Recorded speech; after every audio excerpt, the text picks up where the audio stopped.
Glória a Deus. Nós estamos estudando sobre a recompensa da honra. Nós estamos na nossa quarta aula. E eu vou fazer uma revisão com vocês, para daí em diante a gente continuar. Amém? Vocês estão prontos? Deixa eu me ajeitar aqui para ficar pronta também. Aleluias. Nós estamos com o nosso sistema do YouTube pronto, preparado, graças a Deus. Nossas ministrações vão estar sendo passadas nas redes, no YouTube. E eu quero mandar um abraço para os irmãos que têm recebido, que têm ouvido, que têm sido edificados pelas palavras que Deus tem ministrado nesse lugar, que têm recebido diretamente desse canal de mídia. Eu creio que Deus vai alcançar você essa manhã também. Amém? Então vamos lá. Amados, semana passada a gente tratou um pouco sobre honra na família, ligada a pais e filhos. Vocês lembram disso? Nós temos visto durante esse mês que o nosso Deus é um Deus de fé, mas também é um Deus que recompensa a gente. Nós vimos em Hebreus 11:6 que aquele que se aproxima de Deus, é necessário que aquele que se aproxima de Deus creia que Ele existe e que Ele se torna galardoador dos que o buscam. Então existe um lugar em Deus, uma posição diante de Deus, onde Deus flui com galardão para a nossa vida, onde Deus flui com recompensa para a nossa vida. E nós vimos que essa posição é uma posição de honra.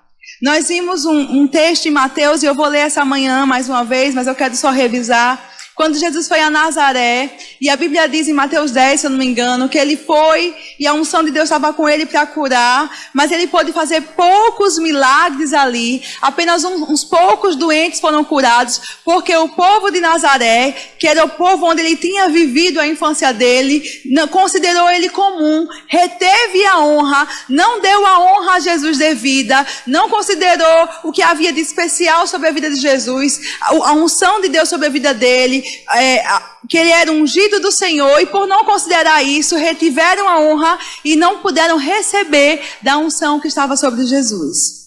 Nós lemos aqui durante essas aulas que o Senhor nos ensinou que aquele que recebe o profeta no caráter de profeta, recebe galardão de profeta. O que recebe o justo no caráter de justo, recebe galardão de justo. E até mesmo aquele que dá de beber um copo de água fria a um dos pequeninos do Senhor, por ser ele discípulo do Senhor, não ficará sem galardão. Amém? Nós conversamos que nós somos ungidos do Senhor, e cada um de nós carrega a unção de Deus nas nossas vidas, e por conta da unção isso nos faz especial. O que há de especial na sua vida, o que há de especial na minha vida é o que Deus fez por mim, o que Deus fez por você, amém? Você carrega a vida de Deus, você carrega o próprio Deus, você carrega a unção de Deus, e essa unção está sobre você para você abençoar pessoas. E nós conversamos aqui que quando nós conseguimos reconhecer a unção que está sobre a vida do nosso irmão, a unção que está sobre a vida do nosso líder, e até a unção que está sobre a vida dos pequeninos que estão debaixo da nossa responsabilidade, quando nós conseguimos reconhecer a unção sobre eles e honrá-los porque eles são discípulos do Senhor, existe um galardão reservado para nós. Amém? O galardão decorrente daquela unção. Então, amados, a vida da igreja deve ser assim. A gente preferindo um a outro em honra e recebendo da vida do irmão que Deus tem depositado na vida dele.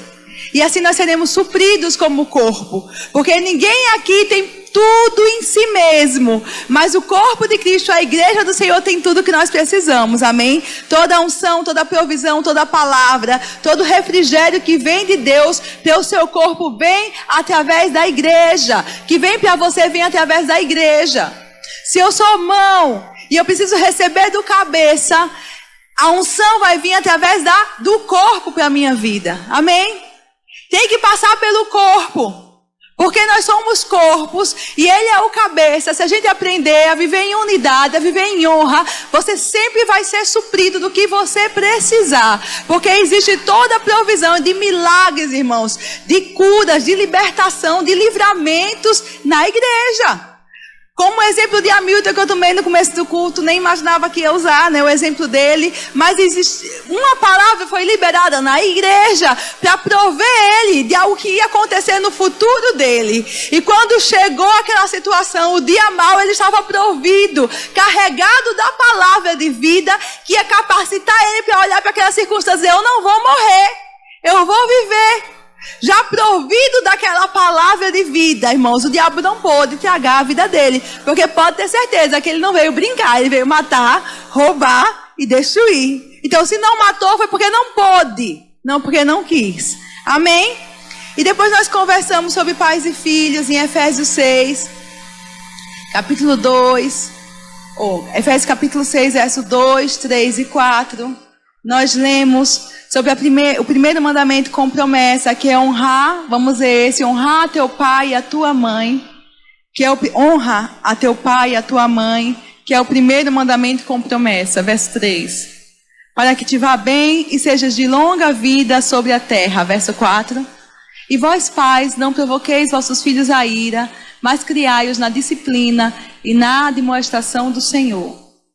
E nós vamos falar hoje sobre honra na família, especificamente no casamento, mas eu quero retomar um pouquinho o que nós vimos semana passada. A Bíblia fala sobre a honra aos pais e diz que a recompensa da honra aos pais tem galardão duplo, tem galardão dobrado. Nós estudamos esse mês que toda honra traz uma recompensa. Quando eu honro meu irmão, eu recebo a recompensa da unção que está sobre a vida do meu irmão. Quando eu honro a Deus, Ele mesmo me honra. Nós lemos em Samuel isso. Quando eu honro os pais, a Bíblia diz que é uma honra que é dada, que traz recompensa dupla, recompensa dobrada. Qual é a recompensa da honra aos pais? Que você vá bem, que você prospere, que você corra bem a sua carreira, que você dê certo, que você avance, que você consiga desenvolver os seus objetivos, que sua vida não fique amarrada, presa, atrapalhada. Mas que você vá bem é a primeira recompensa, e que seus dias sejam longos sobre a terra. Que você não morra cedo é a segunda recompensa da honra que os filhos devem prestar aos pais. Mas a Bíblia também fala dos pais prestando uma honra aos filhos. E quando fala disso, fala em admoestação e correção. E nós conversamos aqui semana passada que a correção ao filho é uma honra, mas a correção no Senhor. A Bíblia diz que o pai e a mãe que retém a vara, ele aborrece o seu filho. Na verdade, ele não está dando honra ao filho. Quando ele retém a correção, quando ele retém a disciplina, ele está aborrecendo o filho. Mas que tipo de disciplina honra a criança? A disciplina que é segundo a admoestação do Senhor, segundo o Senhor. A disciplina bíblica.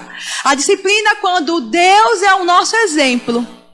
Como o Senhor age conosco, nós agimos com nossos filhos. Deus repreende a quem ama, Deus corrige a quem ama, mas Deus não esmaga quem ama, Deus não rejeita quem ama. Então Deus é o nosso padrão, Deus é o nosso modelo. Nós somos filhos amados, como filhos amados nós somos imitadores do nosso Pai, e Ele tem sabedoria para nos dar, como pais ou responsáveis por pequeninos. Deus tem sabedoria para nos dar, para nos ensinar como nos conduzir nas circunstâncias, nas situações. Sabedoria, irmãos, é uma porção de inspiração divina para resolver um problema específico de uma forma específica. Deus tem sabedoria para você, para os problemas específicos da sua vida, para serem resolvidos de uma forma específica, personalizado para aquela circunstância. Deus tem sabedoria para mim, para as dificuldades que eu enfrento na criação da minha filha. Então, amados, agora Ele é o meu padrão, Ele é a minha inspiração, Ele é o meu provedor quando se trata de coisas da família, do casamento, da criação de filhos. Porque a Bíblia diz que Deus é o Criador e Ele é o provedor da família. Foi Ele que criou e foi Ele que, quando criou a família, proveu todas as coisas para o sustento da família no Éden. Amém? Então, dependa do Senhor, creia para as instruções chegando. Creia para as direções chegando. Creia para orientações de Deus chegando, específicas, o que falar, como fazer, como disciplinar. Porque a Bíblia diz que Deus dá sabedoria a quem pede, amém? Glória a Deus. Então vamos começar agora sobre honra no casamento. Eu quero que você abra Mateus 7, 24 a 27.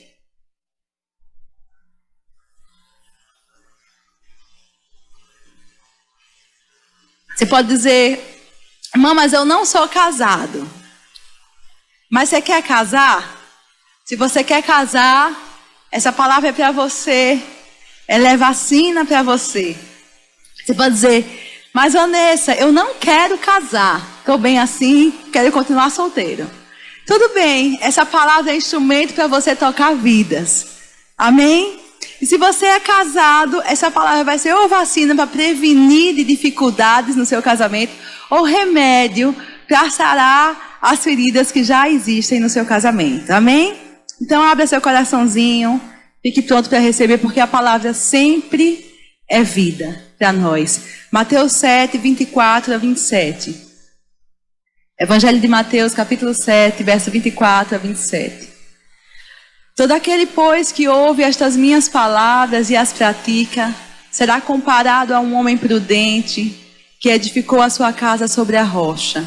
E caiu a chuva, transbordaram os rios, sopraram os ventos e deram com ímpeto contra aquela casa, que não caiu, porque fora edificada sobre a rocha. E todo aquele que ouve estas minhas palavras e não as pratica, será comparado a um homem insensato, que edificou a sua casa sobre a areia. E caiu a chuva, transbordaram os rios, sopraram os ventos e deram com ímpeto contra aquela casa, e ela desabou, sendo grande a sua ruína. Amados, a Bíblia fala que nós estamos edificando coisas. Nós estamos edificando nossa própria vida particular, com decisões, com aquilo que a gente recebe por importante e coloca e deposita na nossa vida como pilar, como fundamento, como algo que conduz, que direciona a nossa vida para algum alvo. Mas nós sempre estamos edificando. Nós estamos edificando nosso casamento, nós estamos edificando nossa vida familiar. E a Bíblia fala de dois tipos de construtores: o construtor prudente e o construtor insensato. E o que eu quero trazer aqui nessa mensagem para nós é que os ventos, a chuva, as águas, elas batem, elas dão contra as duas casas. Não há diferença nesse ponto da parábola. As duas casas são assoladas, as duas casas são atacadas pelo vento, pela chuva e pelos rios. A Bíblia fala que elas dão contra a casa, dão com ímpeto contra a casa. Elas tentam surrar a casa, elas tentam derrubar a casa, elas tentam oprimir a casa. Mas as duas são assim, as duas vidas, as duas famílias. Então, é certo nessa parábola que nós vamos passar por ataques, nós vamos passar por pressões, nós vamos passar por desafios na nossa vida pessoal e também na nossa vida familiar. Naquilo que está na nossa mão para edificar, nós temos a responsabilidade de edificar a nossa vida pessoal. E como o casal tem a responsabilidade de edificar a casa. Então tudo que você está edificando e levantando, tudo que você está construindo, é certo que em algum momento da sua vida, da sua construção, vai ser atacado por ventos, por rios ou por mar. Ele vai ser atacado, ele vai receber algum tipo de pressão.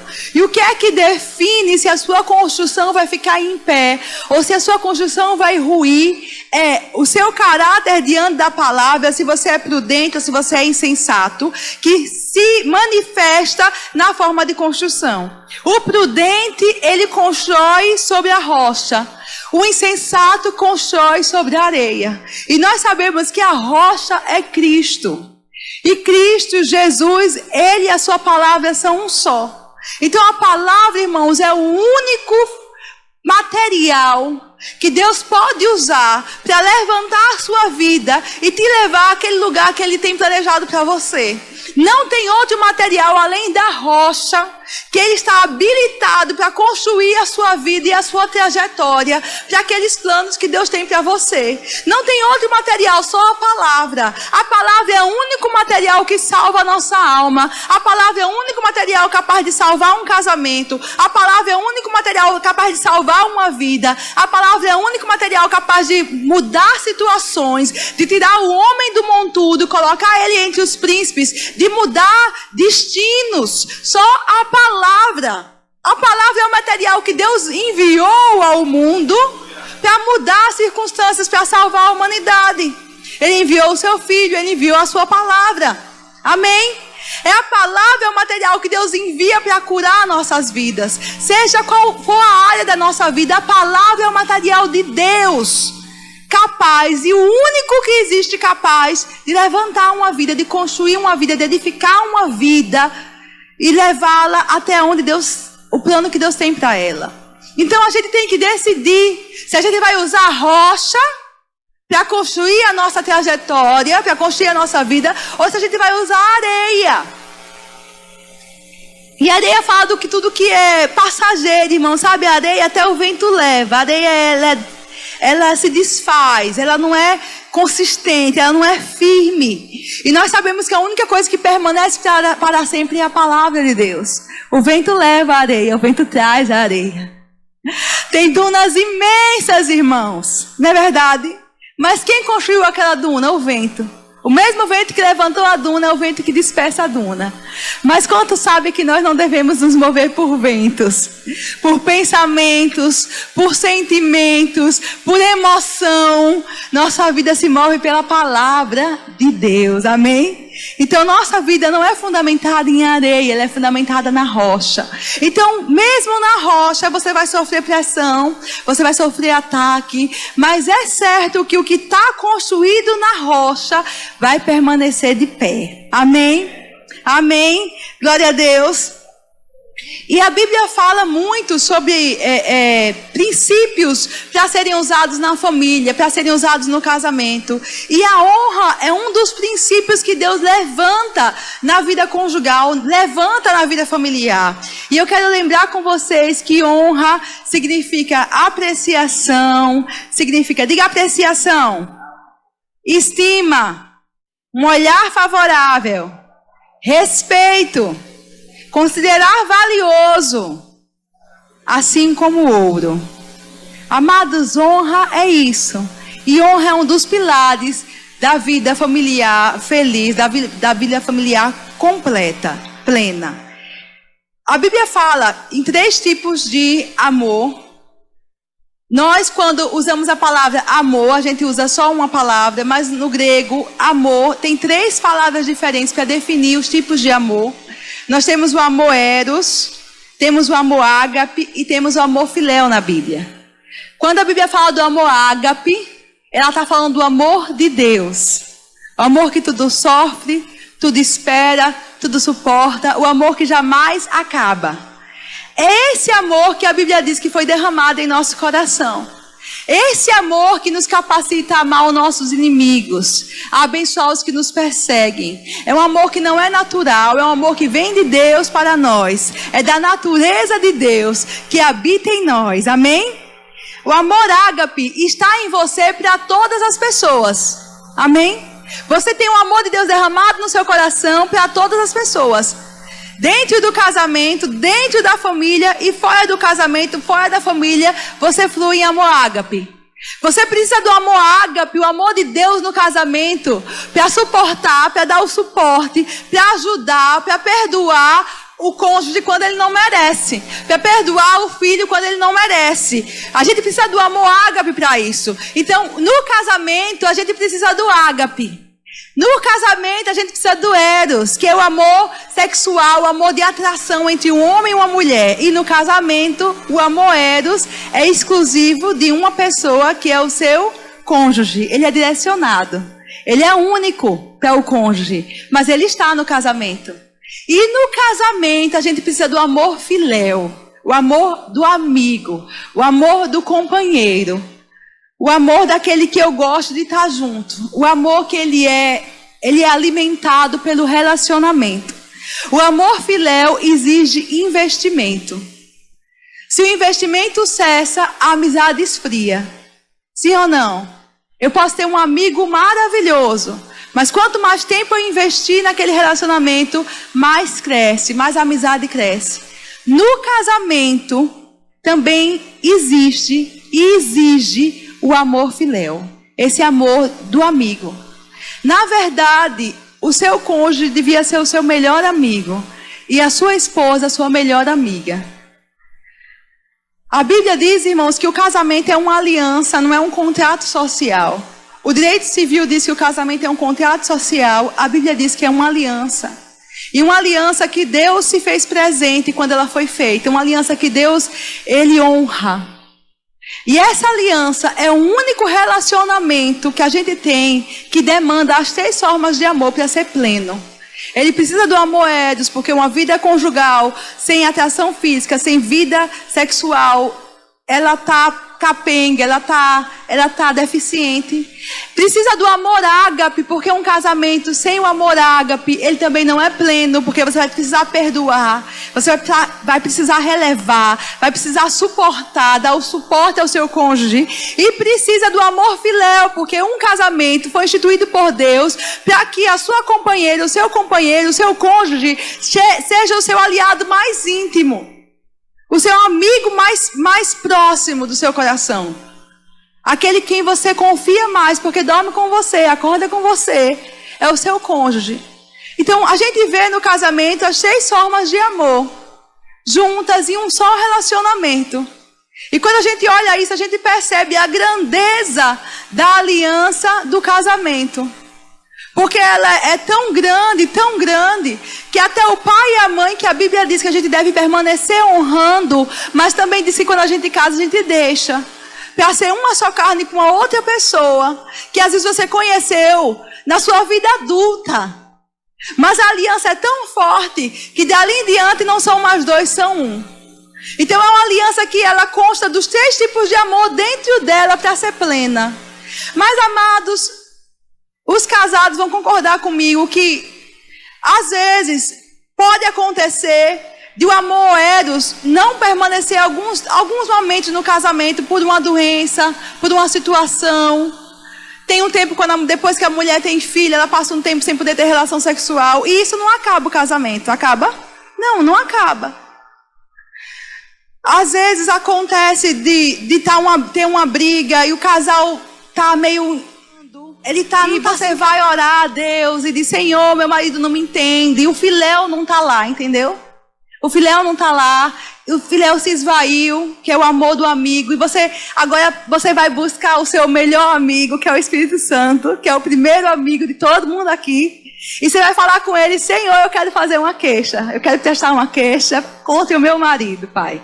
O Senhor, que é o meu marido, olha, fez assim. Ou então o marido vai, Senhor, eu quero prestar uma queixa contra a minha esposa. Tá assim, tá assado. Mas isso, o filéu ter se desgastado, não acaba o casamento. Acaba? Depois a gente vai e restaura, não é verdade? Perdoa. O casamento permanece, perdura. Mas tem uma coisa, irmãos.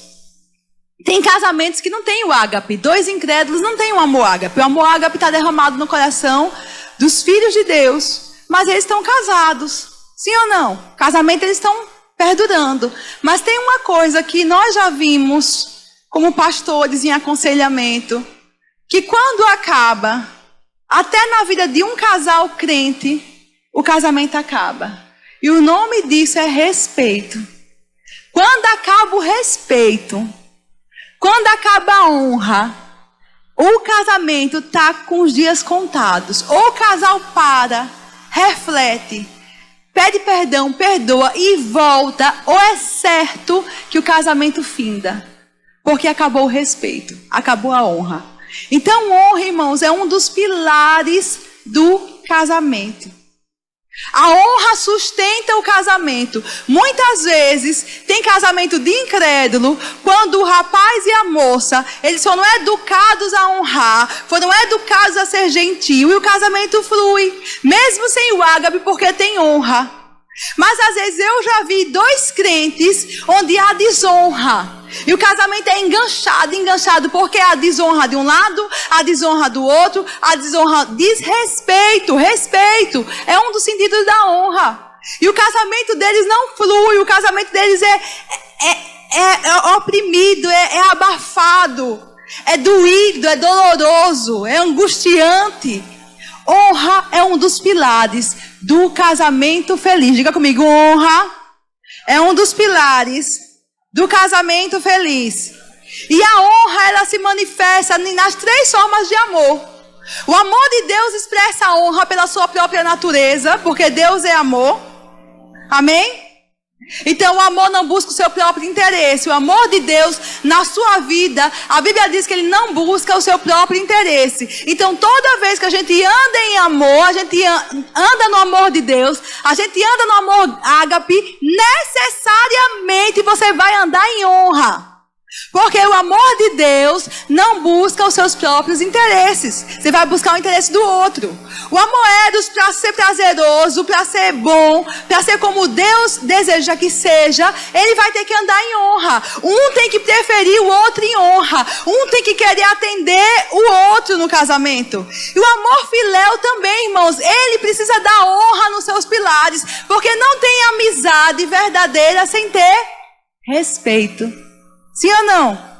Seja qual for, pode ser de um adolescente com outro, pode ser de uma irmã com outra, pode ser de um marido com a mulher, tem que ter respeito, sim ou não? Se não tiver respeito, a amizade esfria, a amizade vai definhando.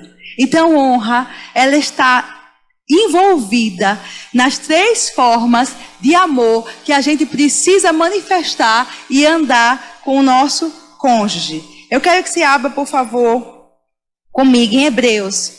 Capítulo 13, verso 4.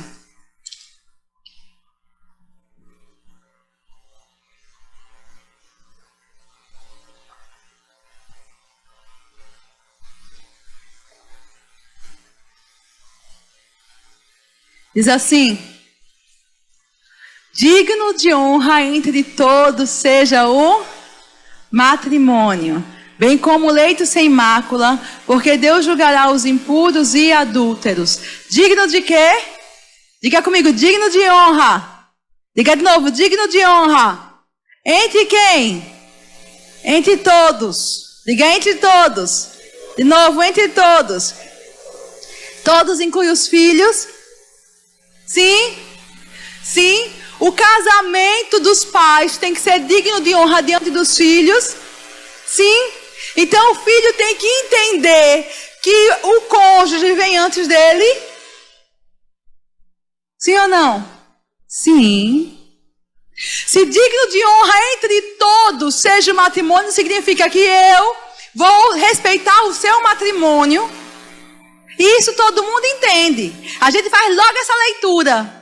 Que a pessoa que tenta contra o matrimônio de alguém, ela está errada, ela está pecando, ela está falhando diante de Deus, porque não está respeitando o matrimônio da outra pessoa. Ok, é verdade. Porque o matrimônio deve ser digno de honra da sociedade. O seu matrimônio deve ser digno de honra do seu colega de trabalho, da sua colega de trabalho. Ele tem que respeitar que você é casado. E você tem que se dar esse respeito. Certo? Amém?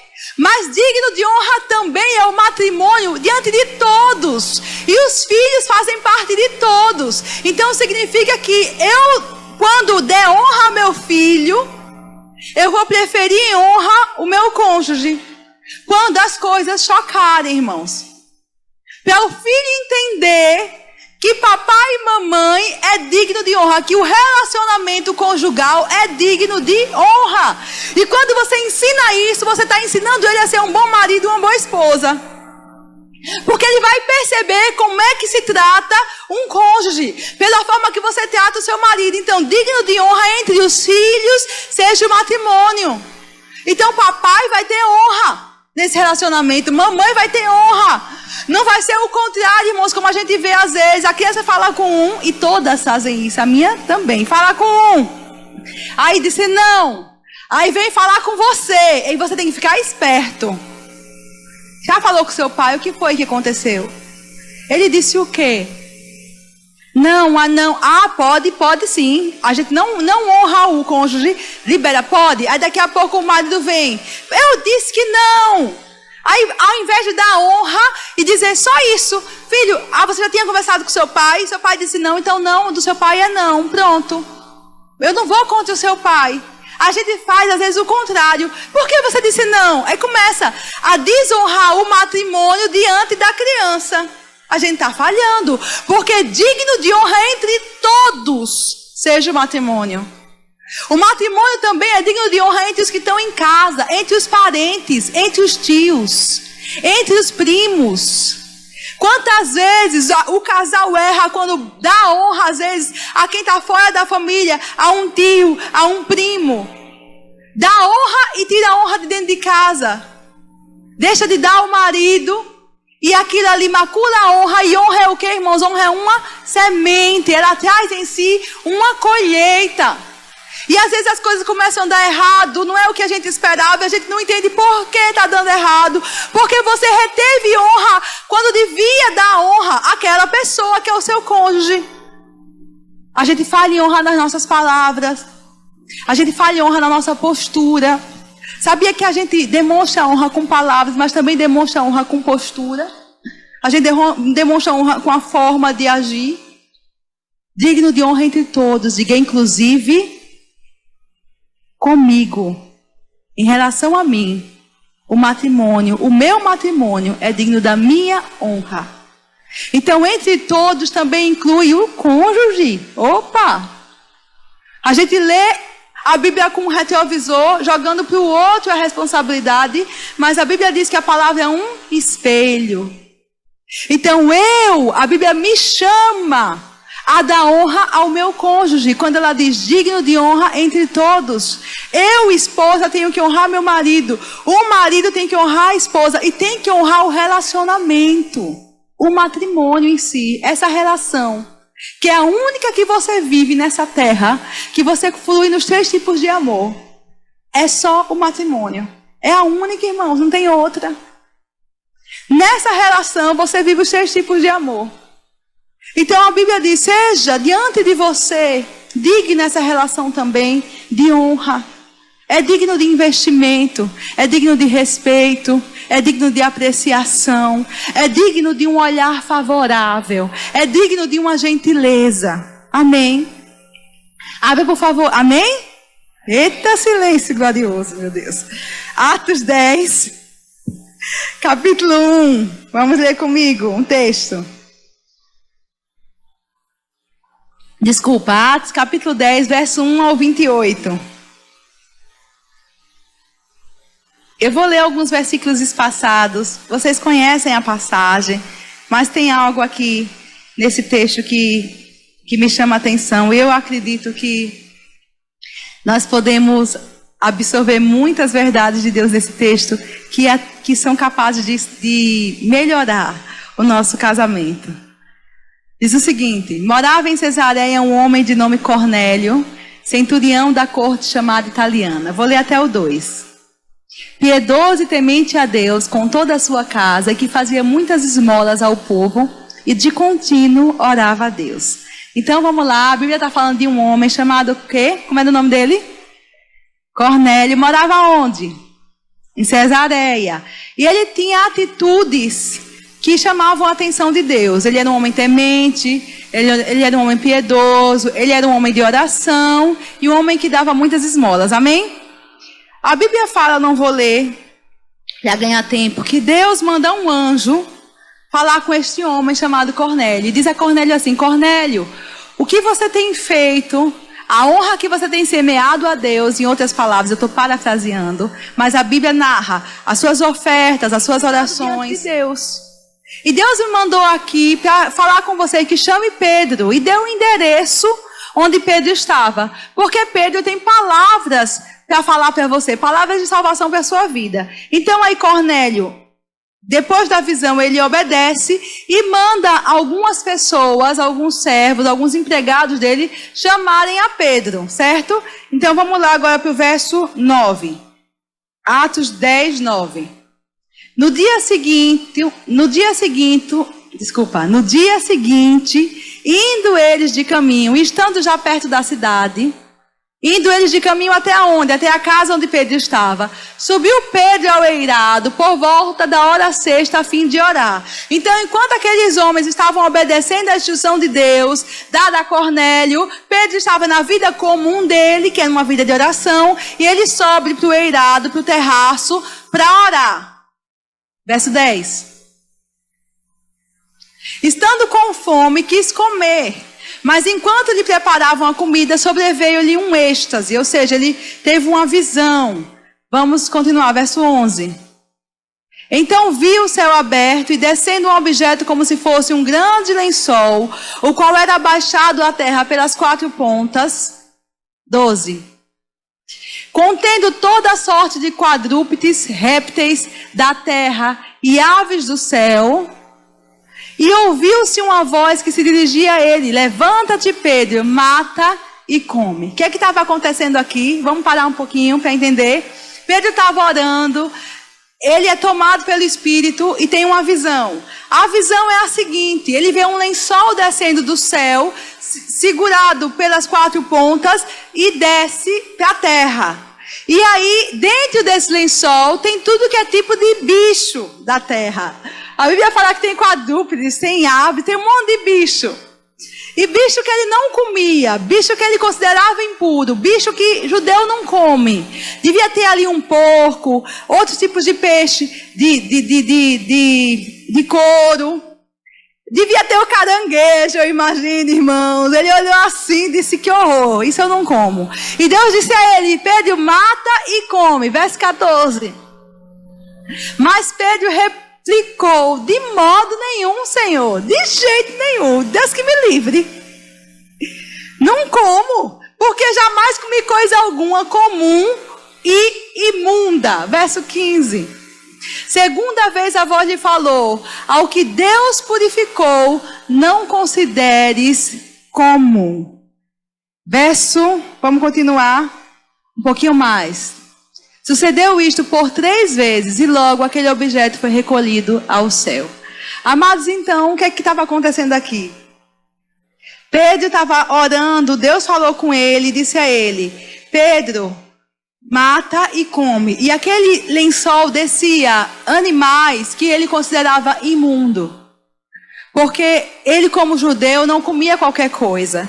Também, como judeu, não se relacionava com qualquer pessoa. E Deus estava preparando Pedro para ir à casa de Cornélio. E Deus sabia da resistência que Pedro ia ter de entrar na casa de um gentio. Porque judeu e gentio não andam juntos, não tem comunhão, não tem amizade. Porque o gentio diante do judeu é um povo impuro, é um povo imundo. Um povo que o judeu deve se afastar, não deve se relacionar. Mas o que eu acho interessante nessa passagem, que eu quero trazer para nós essa manhã, é que Deus não estava falando de bichos naquela passagem, naquela visão. Deus estava falando de gente. Porque depois Pedro entende. Quando eles chegam e batem na porta e dizem: quem é Pedro? Pedro diz: sou eu, o que é que vocês querem? Eles contam a visão que Cornélio teve a Pedro. Pedro vai com eles, Pedro prega o evangelho, o Espírito Santo vem sobre os gentios e Pedro entende claramente que a visão se referia a pessoas e não a bichos. Deus não estava dizendo a ele simplesmente: olha, eu quero que você coma um caranguejo, eu quero que agora você coma porco. Não era isso. Deus estava dizendo a ele: eu quero que você não rejeite nenhum tipo de pessoa, porque não há ninguém que seja comum ou imunda. Eu quero que você diga comigo: não há ninguém que seja comum ou imunda. Amados, não há ninguém comum.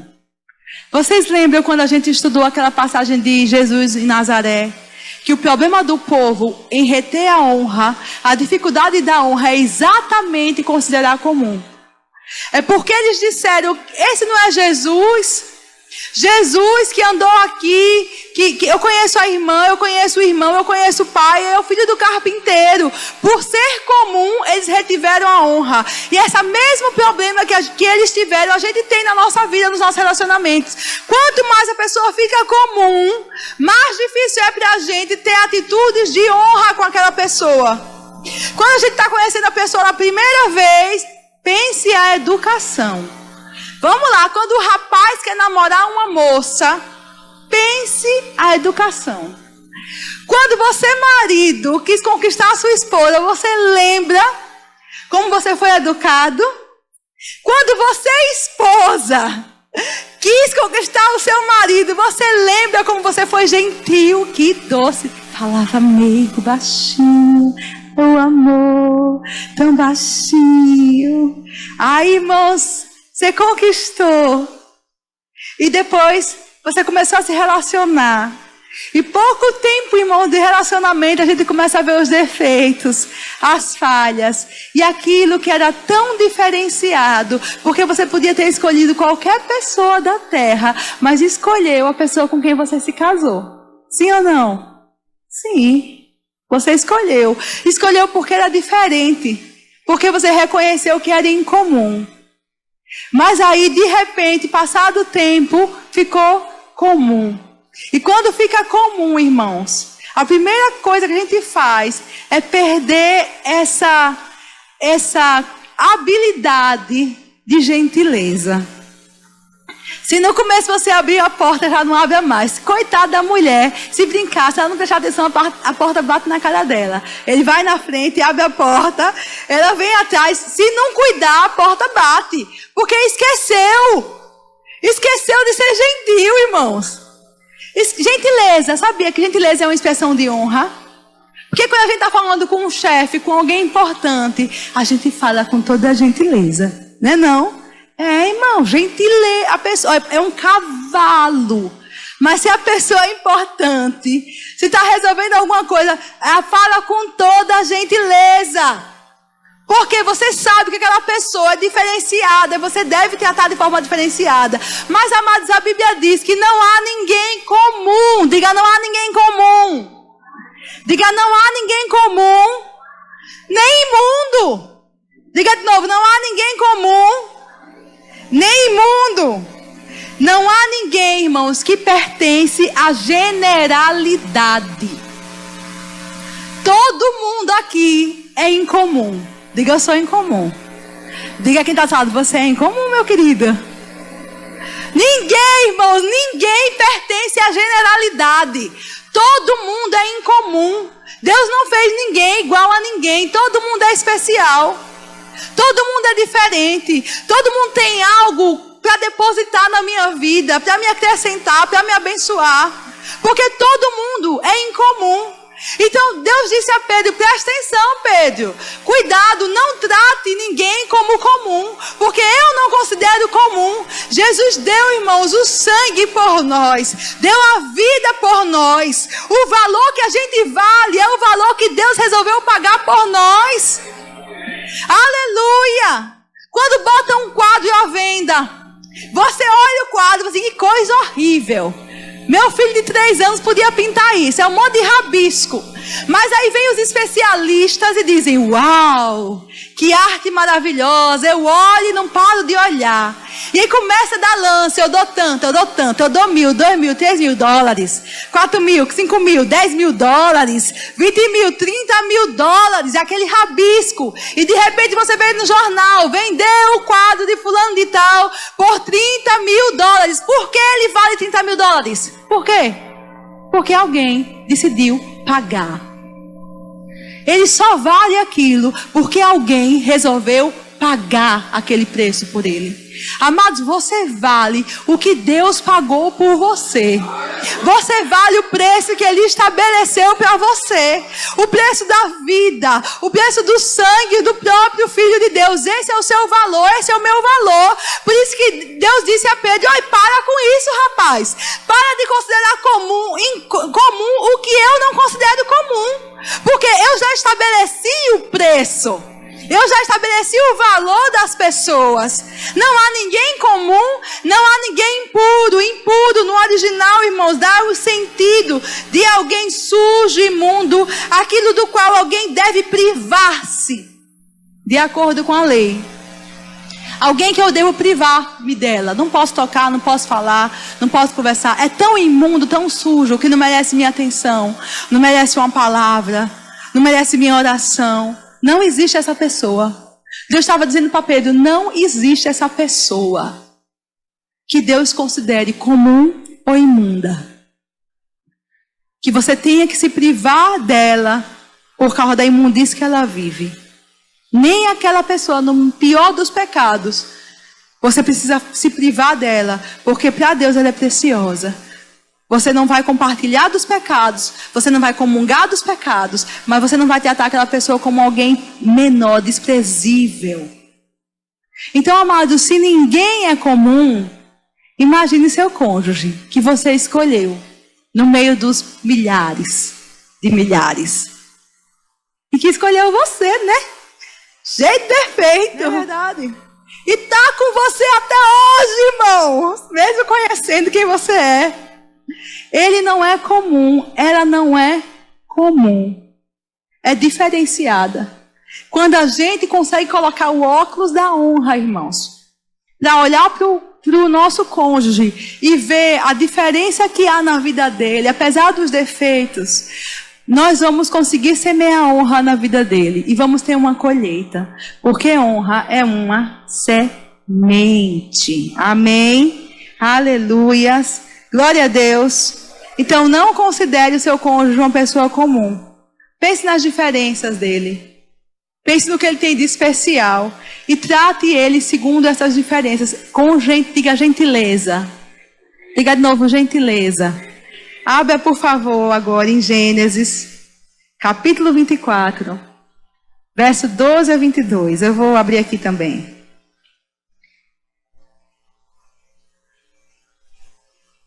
Aqui tem umas dicas para quem é solteiro nesse texto. Fique ligado, então, você. Que não tem só para o casado aqui, não. Vamos ver um pouquinho sobre Rebeca e Isaac. Só um momentinho, deixa eu abrir. 24, verso 12.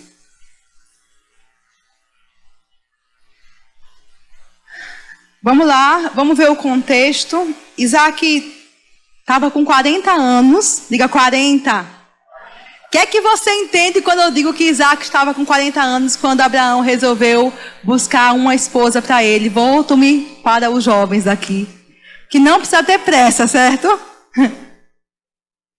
É melhor você ir devagar e chegar no lugar certo do que ir com pressa e dar com a cara no poste. Chegar no lugar errado. Tá certo? Então ele tinha 40 já, irmãos. 40 anos. O pai entendeu que era hora, estava na hora. Mas eu fico muito triste. Vou precisar voltar para o assunto, porque eu fico muito triste quando tem uma pressão na vida dos jovens para eles casarem, para eles arranjarem namorado. Isso é muito triste. Primeiro, porque você precisa aprender a ser feliz. Primeiro, sozinho, você e Deus, para depois você fazer alguém feliz. Segundo, a Bíblia diz que você primeiro prepara a casa, você prepara a lavoura no campo, aliás, para depois você construir sua casa. Vocês estão me ouvindo, sim ou não? Estão comigo? Obrigada.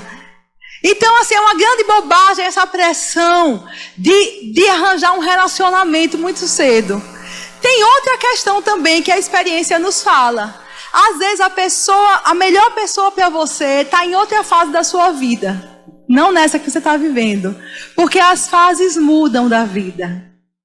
E toda vez que a fase muda, você é apresentado a outras pessoas. E às vezes a pessoa não está naquela fase de sua vida, mas você está aflito e angustiado, porque está todo mundo namorando, irmã. Que pressão não devia ser, pelo amor de Deus. Mas é, né? Uma pressão. Mas, aí a mãe diz, mas você não é todo mundo, meu filho. E aquela não é a sua fase. A melhor pessoa para você, irmão, está em outra fase da sua vida. Você vai ser apresentado a ela em outra fase da sua vida.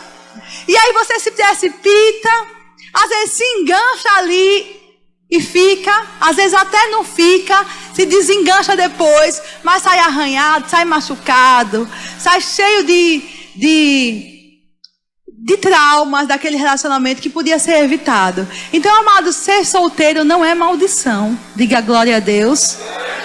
Maldição é se arranjar com alguém na hora errada. É você acabar se relacionando com a pessoa errada. Amém? Então vamos lá. Isaac tinha 40 anos. Quantos anos, gente, Isaac tinha? 40 anos. E aquela era a fase da vida dele encontrar a melhor pessoa para ele, porque não tem ninguém perfeito, mas tem a melhor pessoa. Eu creio assim, irmãos, que Deus nos guia, o Espírito nos guia. E o pai, antenado com os propósitos de Deus para a vida dele, e nós pais temos a obrigação de orar por nossos filhos. Meus pais oraram por mim, irmãos, pelos meus irmãos, e graças a Deus os três estão bem casados. E eu agradeço a Deus e a meus pais porque investiram em oração na nossa vida. Quando a gente não via a importância disso, eles viam. E quando eu comecei a entender, com 15 anos eu comecei a orar pelo meu marido. E tem no meu diário a prova, um dia, acho que eu vou trazer até para os adolescentes para ler. Minhas orações, porque eu gostava de orar, adolescente escrevendo, eu fazia cartas para Deus, está tudo no diário. E eu orando e pedindo a Deus um marido. E orei dos 15 aos 19, até que chegou a fase, chegou o tempo. E Deus me apresentou ele, embora eu já conhecesse, mas me apresentou, meus olhos, abriram. E aí a gente começou a se relacionar, namorar, noivamos e casamos. Mas foi essa a minha fase. Você pode ser aos 40 anos, diga glória. Não é verdade? Ou 19, ou 20. Só não vai ser irmão cedo demais. Amém, adolescente? Não dá. Amém? Então vamos lá. Eita, amendoído. Vamos lá. Aleluia. Diga aleluia. Diga glória a Deus. Amém. Então pronto. E Abraão orando, recebe uma direção de Deus que ainda existe para nós hoje, que nós devemos buscar no Senhor, ou na nossa parentela espiritual, o nosso cônjuge. Ou seja, a Bíblia diz que o crente não deve buscar um relacionamento com o incrédulo, uma aliança com o incrédulo. Não deve casar com o incrédulo, então você não deve namorar com o incrédulo, nem noivar com o incrédulo. É o melhor de Deus para a sua vida, é a instrução, é o conselho de Deus para a gente. Amém? E aí Deus pega Abraão pega e manda um servo até a terra dele, a parentela, buscar uma esposa para Isaac. E aí nós vamos começar a ler esse texto do Gênesis 24, verso 12. Deixa eu abrir também. Vamos lá. E disse consigo, quem disse consigo? O servo de Abraão, que tinha ido até a parentela de Abraão, buscar uma esposa para Isaac, disse consigo: ó Senhor, Deus de meu senhor Abraão, rogo-te que me acudas hoje e uses de bondade para com o meu senhor Abraão. Veja, irmãos, ele pediu para Deus acudir ele. Eu acho engraçado, irmão. Olha, irmãos, questão de relacionamento. Bota uma coisa na cabeça, peça para Deus acudir você. O negócio é sério. Quando você for escolher adolescente, peça para Deus te acudir. Senhor, me acuda. Pode pedir. Senhor, me acuda para eu não escolher errado. Senhor, me acuda para eu ver os sinais. Senhor, me acuda para eu perceber o laço. E amados, nós que somos casados, a gente ainda precisa orar: Senhor, me acuda para eu falar a palavra certa. Senhor, me acuda para eu fazer a coisa certa. Amados, Deus, Ele é o Criador e o provedor da família. Há em Deus resposta, provisão, refrigério, renovo, restauração para a vida familiar. É Deus que restaura casamento. É Deus que restaura o coração do filho aos pais, converte o coração dos filhos aos pais, dos pais aos filhos. Deus é perito nessa história, porque Deus é o criador da família. Ele é o idealizador da família, nasceu no coração dele. Então, se tem um lugar, irmãos, que muitas vezes você não adianta pedir: me acuda minha vizinha, me acuda minha comadre, me acuda minha amiga. Se essa pessoa não tiver palavra de Deus para te dar, nem peça.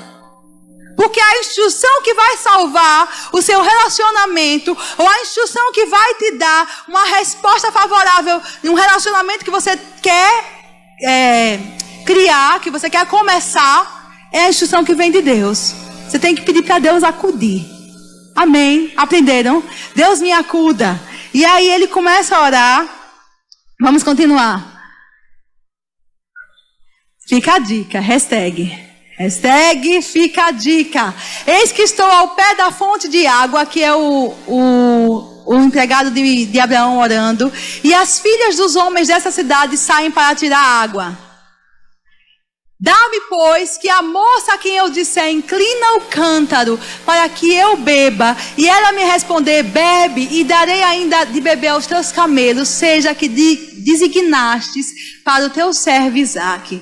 E nisso verei que usaste de bondade para com o meu Senhor. O que é que ele estava orando? Senhor, me ajuda a ver os sinais.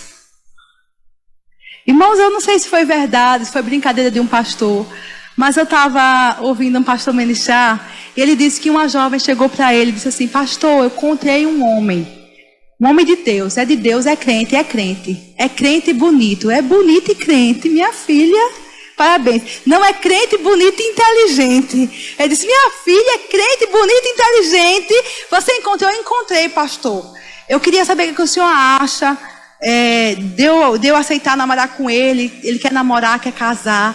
Ele falou, sim, mas tem mais alguma coisa que você viu, que você queira compartilhar? Ela disse, não, tem só uma coisinha que eu queria a sua opinião. Aí, irmão, não sei se aconteceu mesmo, mas acontece tanta coisa na vida da igreja. Aí ela falou, não, tem só uma coisa, ele bate na mãe. Aí, o que é que o senhor acha, caso?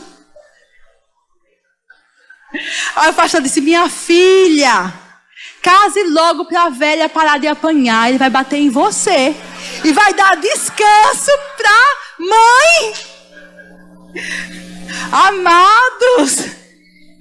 O que é que o servo de Abraão estava fazendo? Olhando os sinais. Olha, os sinais são perceptíveis. Dá para perceber. Os sinais. Ele disse, Senhor, a moça que for assim, ela for prestativa, ela for educada, ela for generosa, ela for gentil, eu vou fazer testes. E quero ver os sinais. Ou você começa o relacionamento e não faz teste nenhum. Eu fiz, viu? Eu fiz testes. Para ficar atento aos sinais, irmãos. E orando o tempo todo. Porque a pessoa dá sinal. Não é o que ela fala, é quem ela é. Se ficar cego, só vê as maravilhas. E perde o mais importante, que são os sinais de quem ele é, de como vai tratar você. Hashtag fica a dica. Vamos lá. E aí ele orou assim. E continua o texto. Considerava ele ainda quando saiu Rebeca, filha de Betuel, filha de Milca, mulher de Naor, irmão de Abraão, trazendo o cântaro no ombro. A moça era muito formosa de aparência, virgem, a quem nenhum homem havia possuído. Ela desceu à fonte, encheu o seu cântaro e subiu. Amados, é uma coisa, meu pai me disse isso, ou ele pregou para os adolescentes na época, não sei se ele lembra, mas eu quero falar para vocês. Deus nunca vai escolher para você uma coisa que você não se agrade.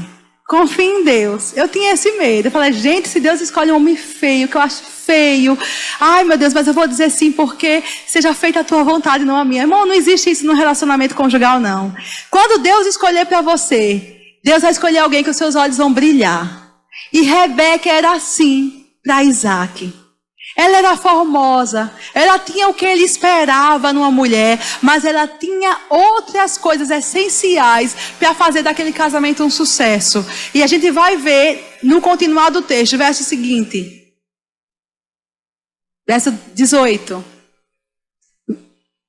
Ela respondeu, bebe meu senhor, e prontamente baixando o cântaro para a mão, lhe deu de beber. Então o homem pede água a Rebeca, e ela é o que? Ela é gentil, ela dá água a ele, e depois a Bíblia diz que ela oferece água também para os camelos dele. Vamos ler o texto?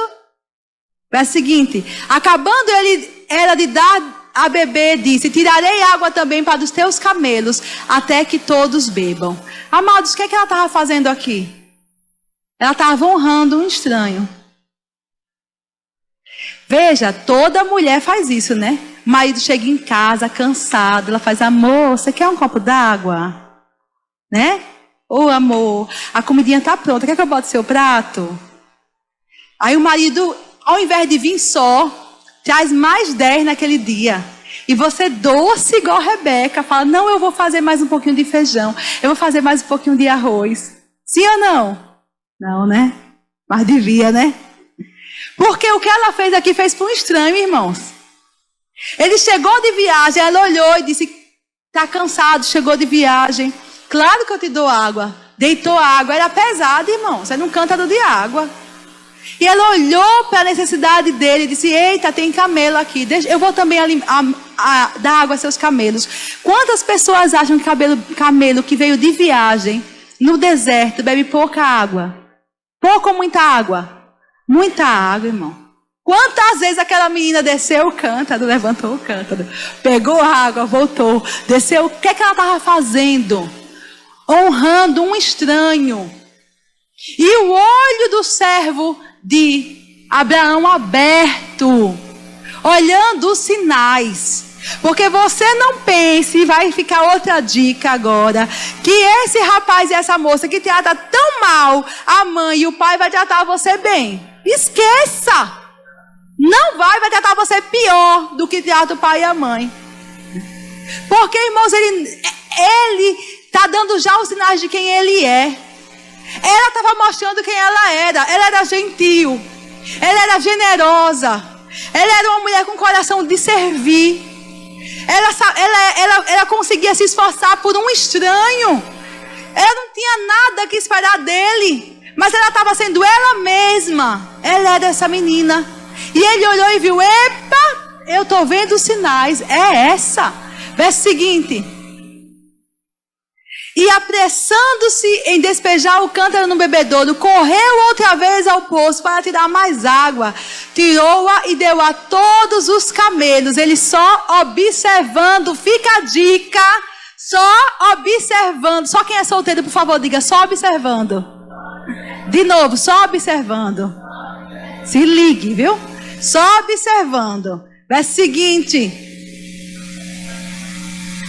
tendo os camelos acabado de beber, observei, olhei, já vi como é que é a pessoa, passou nos critérios, tomou o homem um pendente de ouro de meio ciclo de peso e 2 pulseiras para as mãos dela, do peso de 10 ciclos de ouro. Verso seguinte: e lhe perguntou: de quem és filha? Peço que me digas, haverá em casa de teu pai lugar em que eu fique e a comitiva? Irmãos, quando ela acabou de honrar aquele homem, ela recebeu honra. Ela recebeu presentes. Presentes preciosos. O que é que acontece hoje totalmente errado nos relacionamentos? Hoje é assim: primeiro a pessoa abre todos os presentes, o coração, a vida, e pior, muitas vezes o corpo, todos os tesouros dá, para depois avaliar se aquela pessoa tem o padrão de Deus ou o padrão que vai fazer ela feliz. É o contrário. Lá não. A pessoa provou quem era e depois ele abriu os tesouros. O coração estava guardado, o tesouro guardado, até a convicção chegar de que era a pessoa certa, para que ele se abrisse e derramasse os tesouros. Hashtag fica de novo a dica, viu? Guarde o seu coração, você que é solteiro. Guarde os seus tesouros. Quando tiver convicção que é a pessoa, nem todos de uma vez. Tem coisa como o seu corpo, que é só depois do casamento que você vai abrir para o seu cônjuge. Porque o sexo antes do casamento é pecado diante de Deus, não tem honra nisso. Mas depois Deus abençoa. Então aos poucos, você acha que foi só uma pulseira e um colar que estava reservado para Rebeca? Ela ia ser a esposa de um príncipe, mas era o tempo agora dela receber só uma pulseira e um colar. Aos poucos, o relacionamento se desenvolve aos poucos. Não se abre todos os tesouros, não se abre todo o coração. Devagar, fazendo os testes de quem aquela pessoa é. E aí ele vai e dá uma pulseira e dá um colar. Ela começou a receber a recompensa da honra que ela estava depositando na vida daquele homem. Só começou aquele relacionamento. Mas começou do jeito certo. Começou em honra. E aí ele vai até a casa do pai dela, conhece a família dela, o irmão, conhece a mãe dela. E aí ele fica hospedado. E aí ele dá mais tesouros, vai abrindo os tesouros. Já está conhecendo a família. Depois disso, ele faz a proposta e pergunta a ela: e aí, você aceita casar com Isaac? E como eu disse semana passada, eu acho, ela teve a honra de fazer uma coisa que nenhuma moça daquela época fazia: decidir. Porque naquela época os pais casavam e davam em casamento, mas ela podia escolher. E ela decidiu: eu quero, eu vou. E ela pegou o cavalo e fez a viagem. E aí chegou a maior recompensa dela, que era ter por marido um príncipe, um herdeiro das nações. Isaac, o filho da promessa, o filho do riso, o menino que nasceu debaixo do milagre, que tinha uma história já determinada por Deus, abençoado, carregando a bênção de Abraão. Ela recebe a maior das recompensas. Agora o que eu quero tratar com os casados nesse texto, a parte dos solteiros eu já tratei, é o seguinte: amadas, a gentileza que Rebeca teve, a gente tem que aprender a ter. Ela fez por um estranho, isso é honra. É prático, irmãos. Não espiritualize. Às vezes, não precisa espiritualizar. Às vezes, a gente acompanha relacionamentos de casal que só precisa mudar fatos. O homem só precisa ser gentil e a mulher se apaixona de novo por ele. A mulher só precisa mudar a forma de falar e o homem cai de novo de amor por ela. Porque é coisa prática. Foi tudo prático que Rebeca fez. Prático. A honra se manifesta em atitudes práticas. Ele chega, ela oferece água, ela dá de beber, ela se esforça para atender a necessidade dele. Esse tipo de coração a gente precisa nutrir no casamento, porque dá trabalho mesmo, irmão. E quem disse que construir uma casa na rocha não dá mais trabalho do que construir uma casa na areia? É muito mais trabalhoso.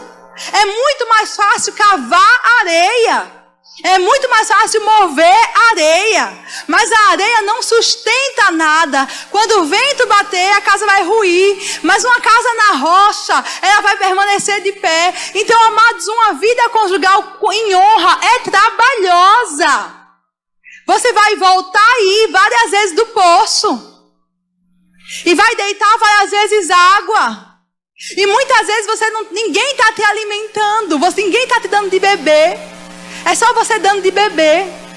E se você quiser ir mais fundo nesse texto, você pode lembrar que Jesus é água viva.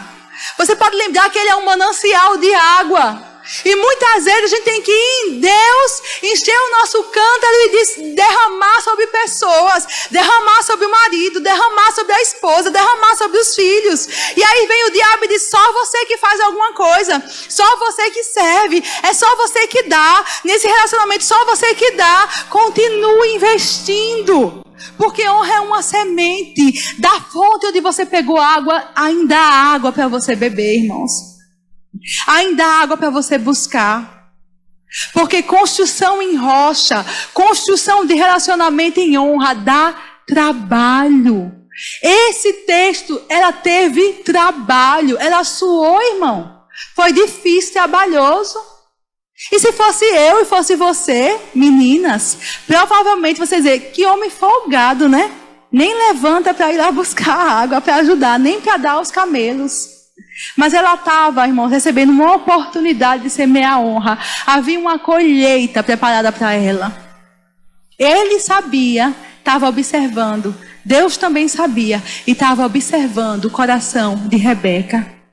Tem coisas na nossa vida, irmãos, que são oportunidades que a gente tem de semear a honra. Nós conversamos semana passada sobre Cã e Jafé. Cã teve a oportunidade de semear a honra na vida do pai, reteve a honra. Sem Jafé, honraram. Oportunidades a gente tem todo dia, irmãos, de parar e olhar: Senhor, eu tenho a oportunidade de honrar meu marido. Então, amados, essa gentileza, essa generosidade, diga generosidade. Diga de novo, generosidade. Diga gentileza. Diga a honra é carregada de generosidade e gentileza. É aquele andar mais uma milha, é aquele dar outra face. Irmãos, é uma semente. E não adianta eu pedir para o outro fazer. É uma semente. Eu faço para o outro. E confio que Deus vai me recompensar. Amém? Vocês estão recebendo alguma coisa essa manhã? Amém? Glória a Deus. Vamos avançar mais um pouquinho então. Deixa eu achar aqui. Abra, por favor, em em Isaías, capítulo 42, verso 12 a 16. Estamos quase encerrando.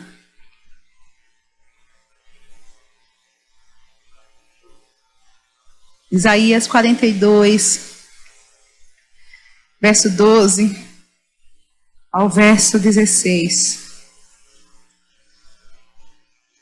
Diz assim: deem honra ao Senhor e anunciem a sua glória nas terras do mar. Quando nós honramos o Senhor, nós honramos a sua palavra. A Bíblia diz: dê honra ao Senhor e anuncie, proclame a sua glória nas terras do mar. Verso seguinte: o Senhor sairá como valente, despertará o seu zelo como homem de guerra, clamará, lançará forte grito de guerra e mostrará sua força contra os seus inimigos. Amados, honra é uma semente. Nós lemos em vários textos, nós lemos em Samuel, Deus dizendo: aquele que me honra, eu honrarei. Nós lemos em vários textos quando Jesus disse: não me honraram, não houve honra aqui, não pude fazer muitos milagres. E em Isaías a Bíblia diz que a gente deve dar honra ao Senhor e anunciar a glória do Senhor. E qual é o resultado disso? A Bíblia diz que o Senhor sairá como valente. Tem muitas coisas na nossa vida, irmãos, que são destravadas em uma semente de honra. Quantos lembram da história de Ana? Quando Ana estava orando, Elcana orava por um filho há muito tempo. E ela não recebia aquele filho, madre fechada. Ela vai ao templo, o sacerdote está lá. E o sacerdote diz a ela: mulher, por que você está embriagada nessa hora da manhã? Porque ela orava, os lábios batiam, mas não saía a palavra. Ela vira para o sacerdote em honra e diz: meu Senhor, eu não estou embriagada, não me tenha como uma serva de Belial, não me tenha como uma mulher desse tipo. Eu estou aqui derramando meu coração, minha angústia diante do Senhor, porque grande é minha aflição. E aí o sacerdote diz que o seu pedido seja atendido, que o Senhor conceda a sua oração. E de repente, irmãos, aquela semente de honra destrava uma questão na vida de Ana que estava presa, pendente há muito tempo. Ela recebe do Senhor o filho. Depois que ela semeia a honra, ela recebe o filho. A Bíblia diz que quando nós damos honra ao Senhor, e honrar a Deus é honrar a palavra dele, é obedecer às instruções dele, é toda vez que Deus nos dá uma direção, a gente ser sujeito àquela direção, a gente obedecer. Quando nós damos honra ao Senhor, ele sai como valente, desperta o seu zelo como homem de guerra. Deus é zeloso por você, Deus é zeloso por mim, mas muitas vezes o zelo é retido porque não há honra na nossa vida, nem a Deus, nem a palavra, nem as pessoas que Deus coloca ao nosso redor. A gente falha nesse princípio. A gente erra nesse princípio. Então a Bíblia diz que quando a gente dá honra ao Senhor, ele sai como valente, desperta o seu zelo como um homem de guerra, clama, lança forte grito de guerra e mostra a sua força contra os seus inimigos. Diga aleluia. Continue o versículo seguinte: por muito tempo me calei, diz o Senhor, estive em silêncio e me contive. Amados, eu olhei, essa palavra contive me chamou a atenção quando eu estava estudando esse texto. E eu fui procurar o significado dela. E fala de ficar restrito, restringido, retido ou impedido. Deus está dizendo, há muito tempo eu me calei, eu estive retido, restringido ou impedido. Eu me lembrei de Jesus, porque Jesus queria fazer muitos milagres, mas ele foi impedido, ele não pôde. Deus está dizendo, por muito tempo eu me calei, eu estive em silêncio, eu estive retido, eu estive contido. Mas eles deram honra ao Senhor. E ele diz, agora darei gritos como a parturiente, e ao mesmo tempo ofegarei e estarei esbaforido. Verso seguinte. Os montes e outeiros devastarei, toda a sua erva farei secar. Tornarei os rios em terra firme e secarei os lagos. Verso seguinte. Guiarei os cegos por um caminho que não conhecem. Fá-los-ei andar por veredas desconhecidas. Tornarei trevas em luz perante eles, e os caminhos escabrosos planos. Estas coisas lhes farei e jamais os desampararei. Porque eles deram o quê? Honra ao Senhor. Eles deram honra ao Senhor. Destravaram coisas que estavam retidas. Amados, a honra no casamento vai liberar coisas que estão retidas. A honra no casamento vai mudar circunstâncias. A honra na vida familiar, a honra do pai ao filho, a honra do filho ao pai, destrava circunstâncias, coisas que estão retidas, que estavam contidas. O zelo, o cuidado que estava retido, porque a gente não semeava a semente correta, é destravada quando a gente libera a honra.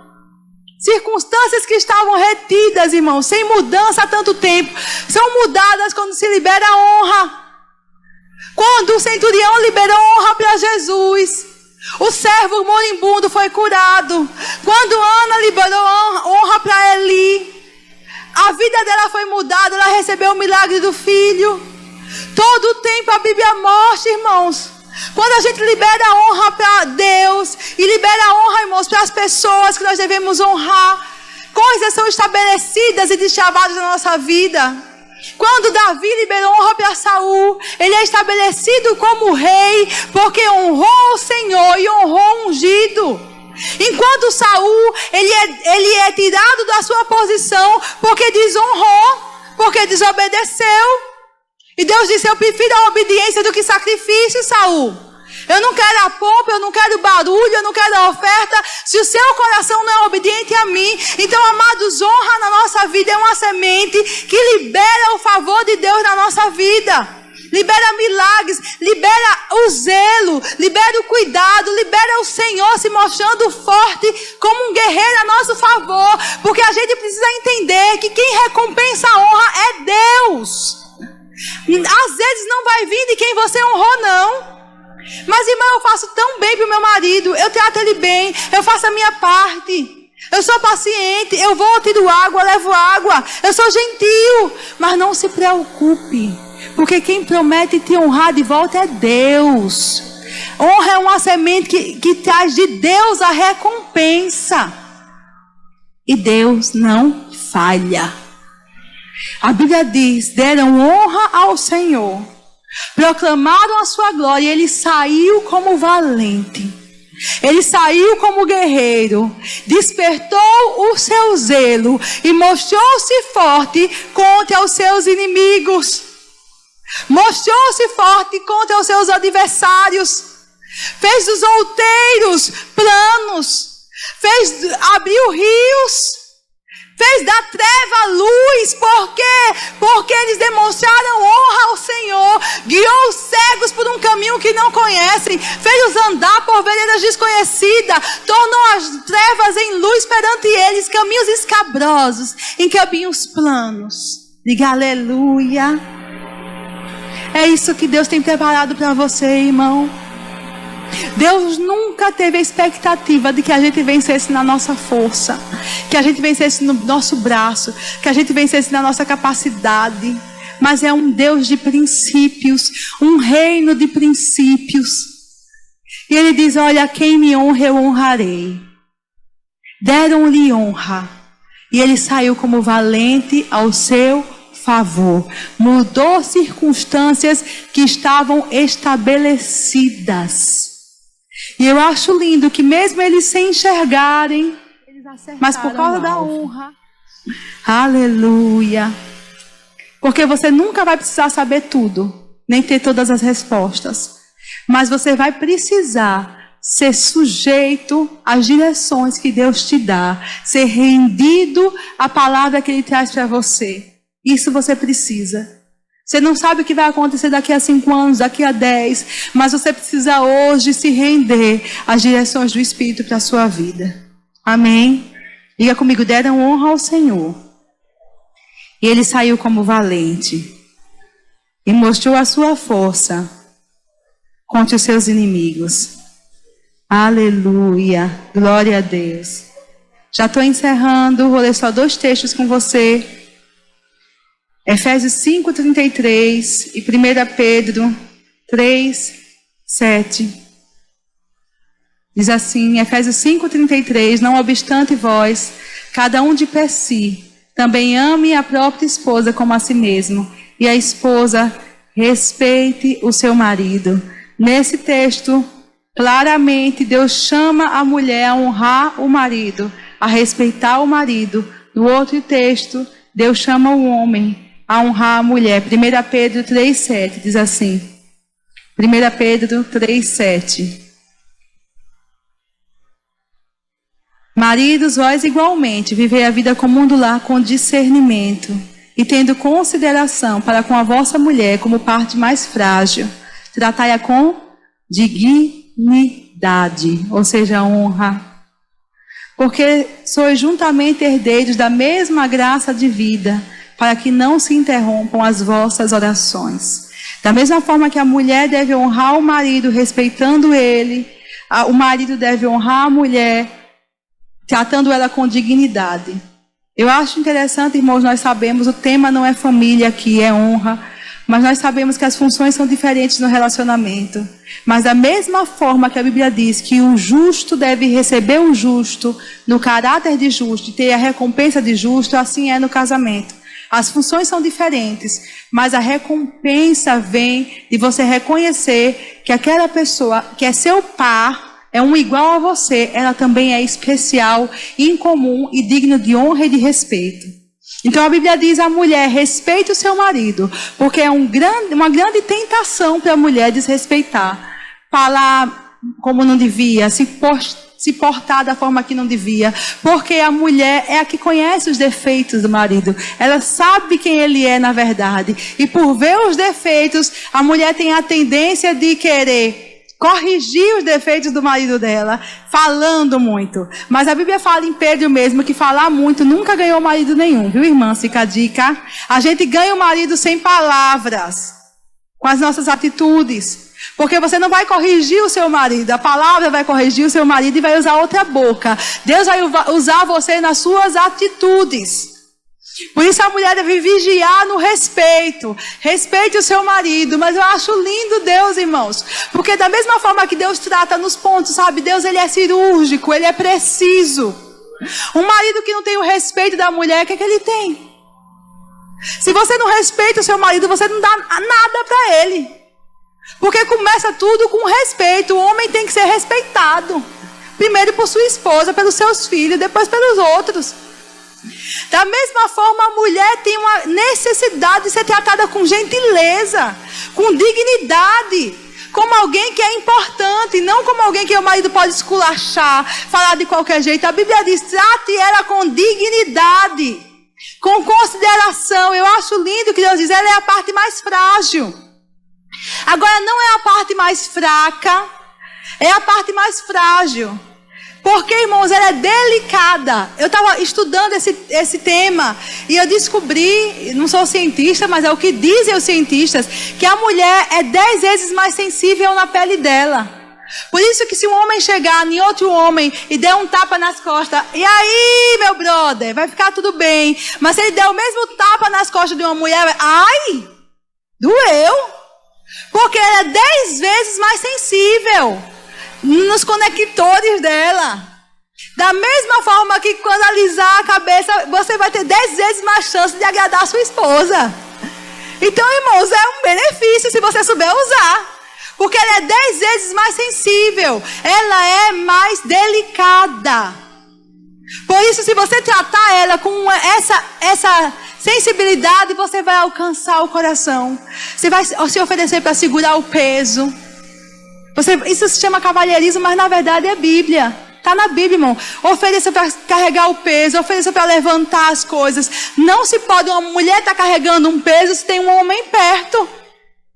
Está errado. Não pode, irmão, é feio. Aqui ou em qualquer lugar.